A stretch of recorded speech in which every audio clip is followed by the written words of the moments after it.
in Idaho. It was a very, very professional business. And that made you your first million? That made me my first million. Wow. Before, yeah.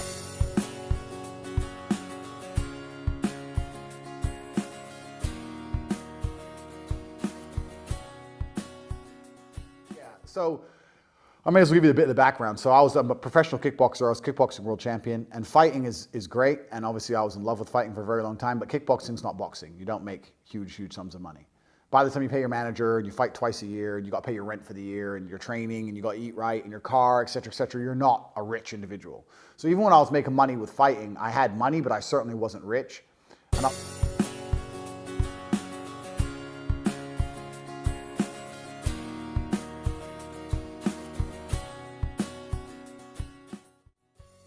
trying to do lots of different other things on the side. I was trying to start lots of businesses, etc. But it's very difficult to, in fact, I'm gonna take that back. I used to think it was very difficult to make money. Now I think it's the opposite. Now I think it's so easy to make money, it's ridiculous. But I used to think it was very, very difficult to make money. And I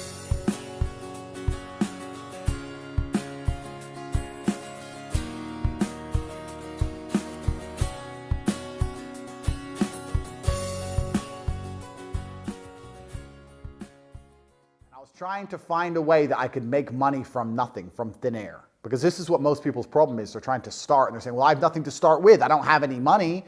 I don't have any credit. I don't have any friends who have money. So how do I start making money?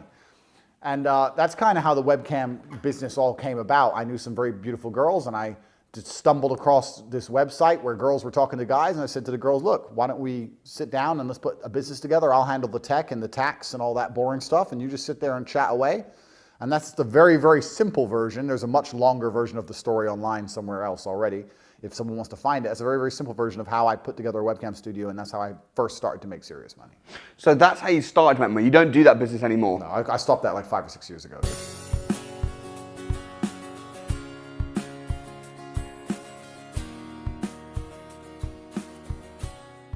What would you say your main business is now? Where's the money coming from?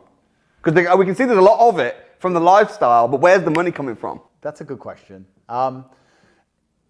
So there's a few different things I do now.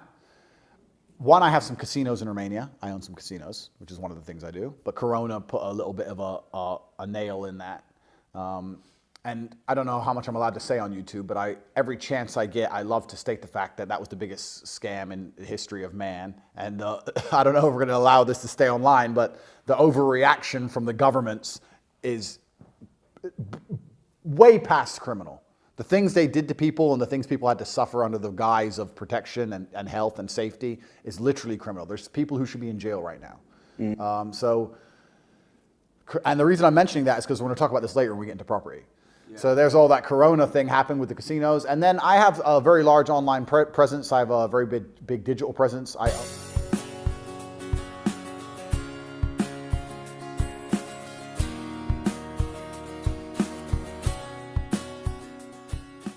a network called the War Room. I'll tell you a really quick story without wanting to talk too much. But when I was poor, and when I say poor, I grew up in the Council Estate in Luton, so effectively I was poor. When I was poor, I had this idea that once I made money, I'd meet all the other important rich people. And all the other important rich people would just be like this group of Avengers, and we'd like skirt the rules and nothing would apply to us. And we'd be like international with multiple passports and offshore banking and all this. And you just become like a different character in the video game. Like you become Neo outside of the Matrix.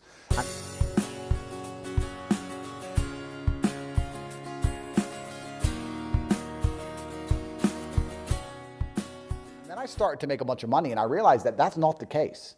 A lot of people with money are very, very much stuck in the matrix. They're very, very scared of the tax man and their accountant, and they have to do what they have to be, you know, at this place at this time, and they can't lose the wife because she'll take half the wealth. And most men who have money are completely and utterly trapped.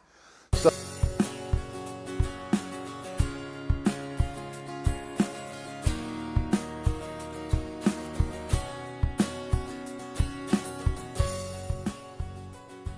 because I couldn't find these men, even though I managed to become one myself, I created an organization called the War Room, and the War Room has now got 1,700 members, and we're all very, very wealthy, and that's exactly what we are. We're people who are looking to live outside of the constraints of society. And we do that in a very legal way. But we live outside of the constraints of society, and there's lots of ways you can do it. I'll give a very simple example. When you join the war room, we have a protocol and systems in place that allow people to achieve multiple residencies, lots of different passports. So Corona was a perfect example of when everyone was locked in their house and I was flying around the world. And everyone said, how do you keep traveling during Corona? We're not allowed to travel. I said, no. The British are not allowed to go here, but the Estonians are. And luckily, I'm Estonian today. Like, if you can whip out 9 different passports, you can do whatever you want, right? It puts you outside of the jurisdiction of one particular government. So that's what the War Room is. So I have the War Room Network, which is on cobratate.com.